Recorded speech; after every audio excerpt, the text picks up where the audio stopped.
Two quick updates to the video I made last week about the new Frank Zappa release, the 1988 live show, the last one he ever played in the United States. Thanks to the archivist Joe Travers himself, I would like to correct two things I questioned. One, Dweezil Zappa did perform. He played guitar twice in that show, but his performances were replaced by the same song, but from an earlier performance, and that was a request made by Dweezil himself. So he asked for that to happen. Reasons we don't know. So that's why those were replaced. And then I complained that this show was the second show that Brother A. West appeared. That is true. He appeared during Pound for a Brown on the Bus, but that has been edited out of this release. It will not be on the 88 release. So anyways, super excited for that release still. I find that I am more excited as time passes and we get closer to that way too long June date. But anyways, on to this video. My name is Shaggy, the Opinionated Hippie. Thanks for checking out my channel. I'm currently ranking and reviewing every single Frank Zappa album released after he passed away in December of 1993. I've already done the ones released prior to him passing elsewhere on this channel. And I'm currently on number 19 out of 55, Transfusion. This is a single CD release, about an hour long, just over an hour long, of nothing but Frank guitar solos. Came out in 2006 after a pretty long and drawn out wait. I want to, if I'm not mistaken, I first heard about this, or rumor of this was circulating before Frank passed away, if I'm not mistaken, or right around that time, right around 93, 94, 95. I, at some point, received a bootleg tape of it, which contained, I think, most of the solos, not all of the solos, I don't think, but most of the solos that would end up on the final release. And then there was a talk that it was like going to be released imminently after he passed, and then it was never going to be released, and blah, blah, blah. And then finally in 2006 it was, and it was a great release, incredible album artwork, whichever side that's on, just all around great, sounded great, the payoff was great, just an all around phenomenal album. Why is it 19? Because the other 18. That's the only evidence I have, the other 18, which also have some phenomenal guitar solos. So this is the third release of Nothing But Guitar Solos. Shut Up and Play Your Guitar actually was 3 releases. It was Shut Up and Play Your Guitar, Return of Sun, Shut Up and Play Your Guitar Some More, and Return of the Sun of Shut Up and Play Your Guitar. Those were each separate releases, but now they are two CD package. You can get a 2 CD release version of it. So I'm going to count that as, I reviewed that as 1 release. And I put that as 7 overall out of all of his lifetime releases. Then there was Guitar, was released in 88, which was mostly like 84 and 88 solos. There was a 2-disc set. That was the one I reviewed. There's a vinyl version, which has fewer solos. But the 2-disc set is packed full of solos. I ranked that as number 18 in the originally released catalog.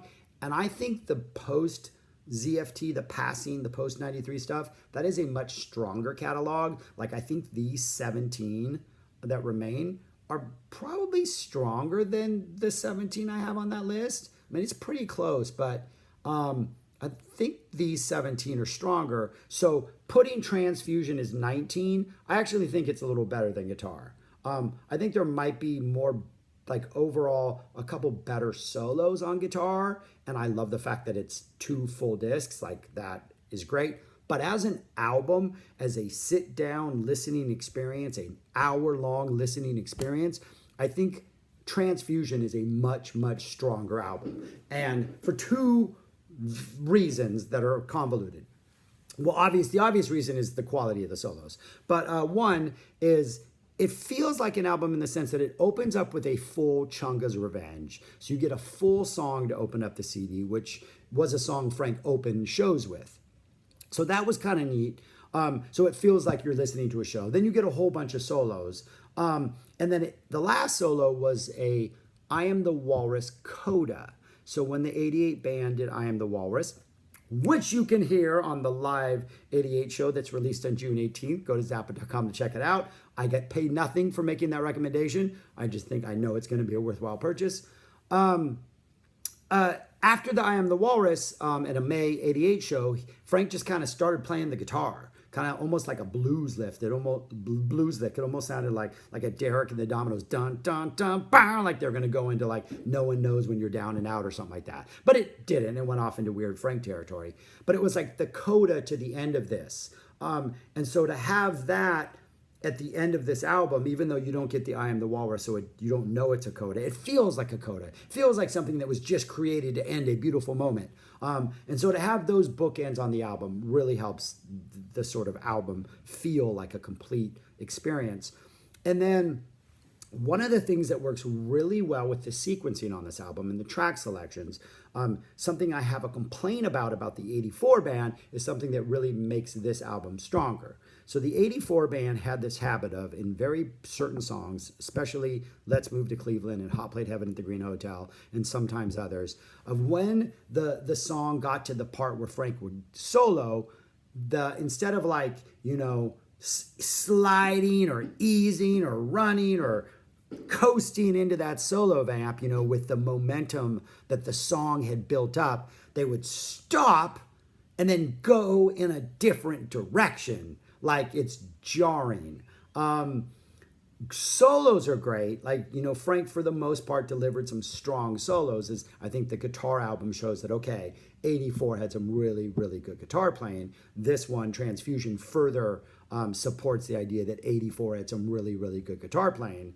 But because the shows were not as strong and because the set list frustrated me in a way and because I do not like the sound of the 84 band, that complete momentum killer in songs that are otherwise really strong always jarred me. And it always took me a while to like, okay, this is where the guitar is going, solo's going. And I really had to I had to focus more or listen more. It was not a comfortable experience. And there's really only a handful of 84 shows that I listen to regularly. And so as I got used to like, okay, we're slamming on the brakes and going here now, and understood that abrupt change, it became more enjoyable, but it still frustrates me about the 84 tour.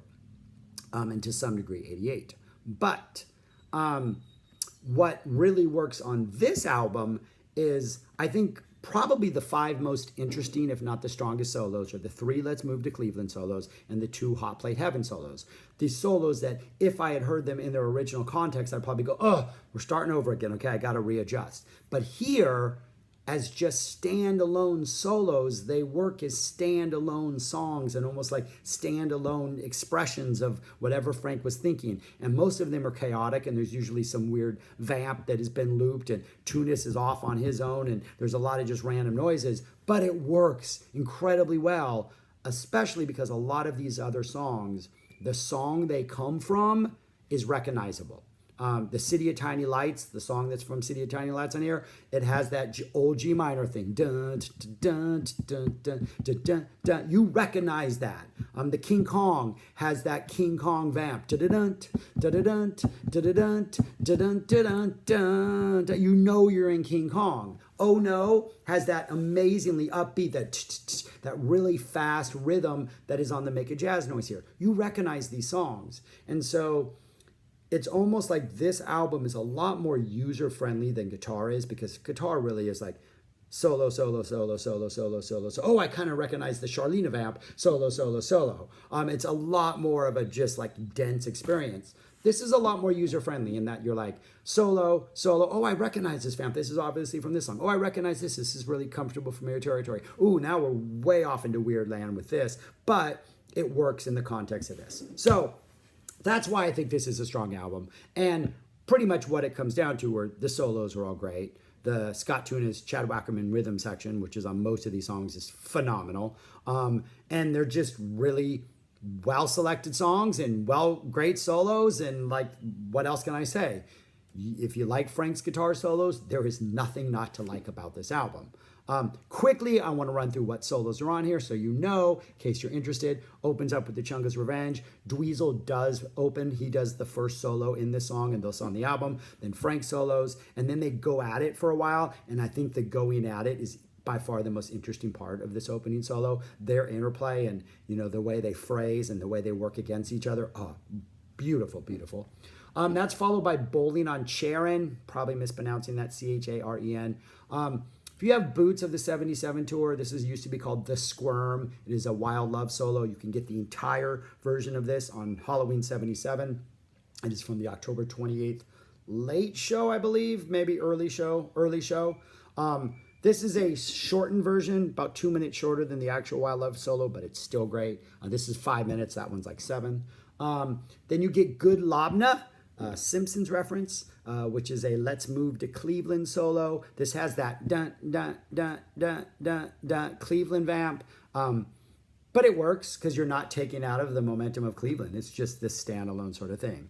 Then you get an 88 Inca Road solo. That would be a Cold Dark Matter. I will say, if I have one complaint about the 88 tour, my only major complaint is the Inca Road solos were not the 79 Inca Road solos, which are these monstrosities. Occam's Razor, all the Shut Up and Play Your Guitar title tracks, Return and Son of, all those, just amazing solos. And then the 74 Inca Road solo, One Size Fits All, Helsinki, those things are just mind blowers too. These generally weren't. They generally had that clear tone, that kind of crystal pure tone where Frank plugged directly into, his amp or a board. There were no effects used at all, from what I understand, and that's how he got that just crystallized sound almost. I don't think that sound worked for Inca. After 2 tours of such ferocity, I think it needed more. But this is a good solo. It's Inca, it sounds like Inca, and taking out of Inca, it almost works better. I don't know. I like this solo better than most Inca solos I've heard from the 88 tour. I definitely like it better than the Best Band solo. So anyways, that's that.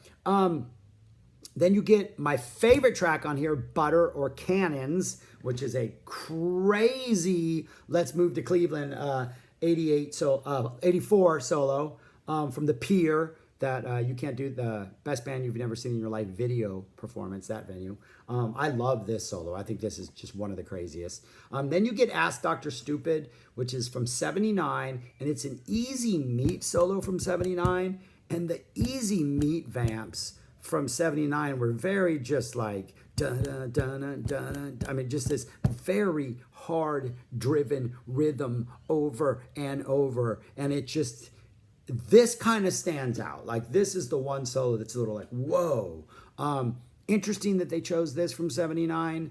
It's a great solo. Frank does some great, just working sort of against the rhythm, but it's a just very tense solo. But this is the one that kind of stands out a little bit. It's kind of like, okay, this definitely sounds with either a different rhythm section or of a different era, but not drastically, but just... The more I listen to it, the more I think this is jarring. But I like the solo. Scratch and Sniff is the City of Tiny Lights solo from 88. Transfusion, the title track, is from a Marcuson's Chicken from 88. They used the original Them or Us vamp on the one time they played it on the US tour. By the time they got to the European tour, Frank had inserted the 21 vamp that was played on the 78 tour a couple times. And I think also on 79, in a couple, like the Conehead solo, there's a 21. I think the 21 dropped, 78 and 79 dropped the 21 vamp a couple times. It's inserted into Marcuson's Chicken, so that is what the solo is over. It kind of feels like a standalone song because it felt that way. In Marcuson's Chicken, I don't think it works because you lose the momentum and all of a sudden you go to this 21 vamp, which, again, momentum loser. Here, it works phenomenally. A lot of complaining about the 88 and 84 tour, sorry. Gorgo is a Torture Never Stop solo. You can tell it's from Torture Never Stop. It's got that very bass, just that 2 kind of bass note, very slow kind of plotting type energy, but it's a good solo. Diplodocus is from King Kong, easily recognizable as from King Kong. You get that da-da-dunt, da-da-dunt, da-da-dunt, da-dunt, da-dunt, da-dunt, plus that great keyboard like funkiness that would go under it. Beautiful. Soul Polka, the Oh No 88 solo. For Giuseppe Franco, which is a Hot Plate Heaven solo. This and the next solo, After Dinner Smoker, which is a Torture Never Stop solo that doesn't really sound like a Torture Never Stop solo. It definitely has a sort of, it's sinister like Torture from 88, but the vamp isn't as obvious. In fact, I think the vamp has been abandoned at this point in the solo. But these 2 solos remind me, and this is not a one-to-one comparison, but just sort of the vibe that I get of the Grateful Dead playing in the band solos. Solos or jams, not solos. If you are a Deadhead, you know that certain sort of jams had certain feels. You know, Scarlet Begonias usually went one way, and Estimated Prophet usually went another way. Eyes of the World, definitely. Franklin's Tower, those definitely had vibes. Playing in the band's vibe, I always thought was one of the more like, you truly felt like you were kind of floating around in space and people were pulling off in different directions, and sometimes you would follow somebody, but usually only for a little while, and it just had this weird floating vibe that, you know, sometimes you see when you're listening to playing in the band if you're in the right place. That's what these two, the For Giuseppe Franco, which is a Hot Plate Heaven solo from 84, and After Dinner Smoker, which is a Torture solo from 88, from the last show ever, right? Yeah, from the last show ever. Maybe that will be released at some point. Have that looseness about them, that sort of free, it reminds me, it's not a direct comparison, but it does have more of a free-spirited vibe. Then you get Light Is All That Matters, which is a Cleveland solo from 84. What did I write for notes? I always forget the notes for this one. Oh, I just wrote great solo, has that vamp. Bump, bump, bump, bump, bump, bump, bump. So that obvious Cleveland vamp pops in there. Finding Higgs Boson, which is another Hot Plate Heaven solo. Again, just a great out there, floating in all over the place Hot Plate Heaven solo. And then the entire disc closes with Bavarian Sunset, which was the Coda I Am the Walrus, which is it sounds like you're sitting in a beer hall in Munich. You may be on a little hill and you're watching the sun go down. There's a majesty to it and a beauty to it and a finality to it. It is a perfect album closer. I think that's all I got to say about this album, which is a lot. I love it. No complaints about it. It is 19 because the other 18 are sick. It allowed me to complain about other tours, but these solos are phenomenal. And once again, I think, one, Scott Tunis, again, rises. His stature rises the more I hear him. Wackerman is a phenomenal drummer. And Zappa always can play guitar. I mean, even here, when I arguably 84 and 88 were declining years, like he was not as ferocious as he was in 82. To me, 82 was just like ridiculous as far as the energy he brought. But this is ridiculous stuff also. Like, he's still just a phenomenal, phenomenal guitar player. So, love this album. That's all I got to say about it. That's it. Thank you for watching. If you have this, let me know what you think. I'd love to know what your favorite good solo is on this. Mine really is Butter or Cannons. I had to re-listen to it a couple times. It is just chaotic energy at its very best. I'd like to know what yours is. I have a feeling I think I know what the favorite solo is on this, but then really you could pick anything, and I think I would agree that, yeah, that could be my favorite too. All right, that's it. Bye. I'm just yapping for yapping's sake. Take care. Peace. Talk to you later.